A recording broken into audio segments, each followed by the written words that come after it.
my friends are simps. Long before I faffed about making videos like this, I was also something of a photographer. And one predictable rite of passage, or perhaps phase if we're going to be unkind, that everybody goes through as part of that journey is to experiment with studio lighting. You know, the kind of thing, taking portraits against different coloured backdrops, playing about with shadows and hair catch lights and all that kind of stuff. Back when I was a teenager, I bought a whole bunch of different kinds of lights for this purpose, and in actual fact, I've still got most of them kicking about somewhere. I just don't really use them very often for reasons which will hopefully become clear. Obviously, lighting is kind of important for recording videos, and you might think that the gear that I'd bought back in my halcyon youth would hold me in good stead for becoming the YouTube sensation that I obviously am now. However, that hasn't actually been the case. When I bought my gear, it was in the days before LED technology had become commonplace, when all lights like this used actual glass bulbs, which not only was a pain in the arse when they broke mid-shoot, but they would also get really hot when they did work, and they couldn't really be used for extended periods of time, at least not comfortably anyway. On top of that, they were very bulky, taking up a load of room, and that was fine when they were set up and used as they were intended, which was primarily as studio flashes, but they weren't so great when you wanted a constant model or a video light, particularly in a limited space such as your house, or your studio, or your house studio, which I guess is what this is.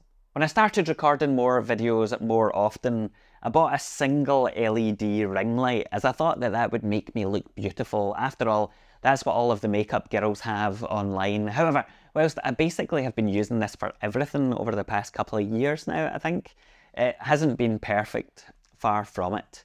For a start, because there are limited LEDs in there, the light can be a bit harsh, and it isn't really designed to be angled for overhead shots. As a result, as time has gone on, I found myself more and more intrigued by the options that are available out there now, and ones that might work better for my own particular situation. I was shocked and amazed to discover that lighting technology has advanced by a significant degree, even just over the past few years, with smaller, more efficient LED designs which produce a more uniform light. These are known as COB, or circuit on-board lights, and offer some very interesting possibilities. Now, as I was considering all of this stuff, a company called Zhiyun-Tech fortuitously got in touch to ask if I was interested in their products. I hope I'm saying their name correctly, but probably not. Either way, they are perhaps best known for making the crane gimbals, which seem to get quite a good name, but they've also recently, or at least relatively recently, ventured into the world of COB lights, which obviously caught my fancy. I asked them to send, something out for me to take a look at, which they did. Now, this is quite obviously a sponsored video because they sent me out a light to feature, but I want to make it clear at the outset that you don't actually need fancy lights in order to record good videos. Nice lighting can obviously be really helpful, make you look wonderful or at least presentable, and also generally just be fun to play about with, but it isn't necessary. There are plenty of terrible videos out there on YouTube that are nicely lit but incredibly boring. Personally, I am at a stage where, boring or not, I want to upgrade my lighting kit after making hundreds and hundreds of videos, literally. However, if you're just getting started, then maybe focus on making stuff that interests you first, rather than worrying about the gear like this itself. That would be my advice anyway, so take everything I'm saying in that light, which I already hate myself for that pun, so let's just move on. The particular setup that Zhiyun sent me out, and which I will be looking at today, was the Molus G200 with the 65D Lantern style diffuser. This is a powerful studio style light with a standard maximum output of 200 watts. However, it also has what's called a max extreme mode, which apparently allows it to be boosted up to something wild like 300 or 320 watts. Some of the other lights that Zhiyun make can be battery powered, but understandably this one needs to be plugged into a wall socket. So this is kind of for live streamers or idiot synth vloggers, or people doing interviews or any of that kind of stuff. People making stuff generally. Included in the box is the G200 light itself, an external controller / power supply unit, a standard metal style reflector, and also quite a sturdy storage box, which is actually quite nice. On top of this, you will of course also need some kind of lighting stand to attach the light to, which you have to get separately. I used one of the old ones that I had kicking about and it did the job just fine. Now, whilst the included reflector is nice enough and fine for a floodlight style application, You obviously want some kind of way to soften things up from time to time as well. So I asked Zhiyun to send me out their 65D Lantern style diffuser, which conveniently fits onto the end of the G200. Despite looking pretty cool, and let's be honest, that was half the reason that I asked them to send this over, the purpose of this particular kind of diffuser is that it's meant to provide a much softer light, which is less focused than a more traditional softbox or even an umbrella reflector.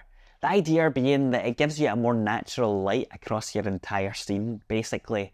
Kind of the opposite of a spotlight, if you will. The bigger lantern you have, the more diffuse the light will be, or so the theory goes. As indicated by the name, the 65D is 65 centimeters, which is actually pretty large, though not outrageously so. It does fit in my small studio room pretty nicely.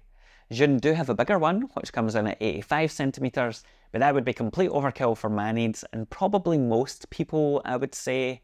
If you needed an 85 centimeter one, then I think you would know. One cool thing about the 65D, and also the larger one, I presume, is that they collapse down fairly easily. So unlike the big softboxes that I used to have, which were a nightmare to take apart and still took up a load of storage space even when I'd taken them apart, these are much more practical. Putting everything together was surprisingly straightforward. I have to admit that I was a bit concerned that the diffuser in particular was going to prove to be quite fiddly in practice, but it's actually really not at all. You simply press down in the metal frame and clip it in place, and that's you ready to go. The light has got a standard bone style bayonet fitting, so the diffuser just clips in there nicely, and this also means that you can quickly swap out the accessories for ones from other manufacturers. The G200 stand connection, if that's what you call it, also has a hole for you to attach an umbrella reflector if that's your kind of thing, so that's a nice touch. You adjust both the brightness and the colour temperature on the external controller unit rather than the light itself. Brightness is adjustable from 0 to 100% in increments of 1, and the colour temperature runs from something like 2700 up to 5600 Kelvin. I don't know why I said it like that. But if you click the buttons in, it will shift in larger increments. So for example, the brightness will jump from 0 to 20% to 40% and so on, to save you having to scroll through every individual value. So it's nice to see those things have been thought of as well. One useful feature is that the controller has got a rubber strap attached so that you can hang it from a lug on your lighting stand, or maybe your own lug if that's what you want to do. The idea being that that means it's more convenient to access if you want to adjust settings, as opposed to having to crawl about on the floor and get yourself all dusty trying to find the knobs. If you're filming on your own and you want to adjust the settings on the fly whilst you're in situ, such as, recording a video like this, there's even also a Bluetooth connection, which means that you can control the light remotely from a mobile phone app. This is also where you access additional special effects, such as music mode, where the lights flash in time with audio, and I can imagine actually doing some pretty cool things with multiple lights for a music video, for example. My first impressions of both the light and the diffuser have been that they are really nicely made. They feel and look premium, not cheaply put together in any way, and there's obviously some thought gone into the design. The G200 itself is also really pretty small, and the fact that all of this packs down to the size it does with that nice case is a major bonus as far as I'm concerned, because taking this on location would be relatively painless as a result, and I think that increases its usefulness exponentially. I'm still playing about to get used to the light and where I should place it to get, the look that I want or whatever, but the difference between this and the ring light that I've been using up till now has been immediately apparent, and not just in terms of the build quality. The granular control over the colour temperature and also brightness has meant that I can dial in exactly the degree that I want, and that, coupled with the beautiful diffusion from this lantern that I keep staring at, has made the studio seem much less clinical. When I'm recording, it feels much more natural and less like I'm kind of a rabbit in the headlights, staring down the camera. And I have to say that I like it so much that I've now been using it as the main light source in this room, even when I'm not recording, which I think says quite a lot. It just makes things look nice. And it looks nice.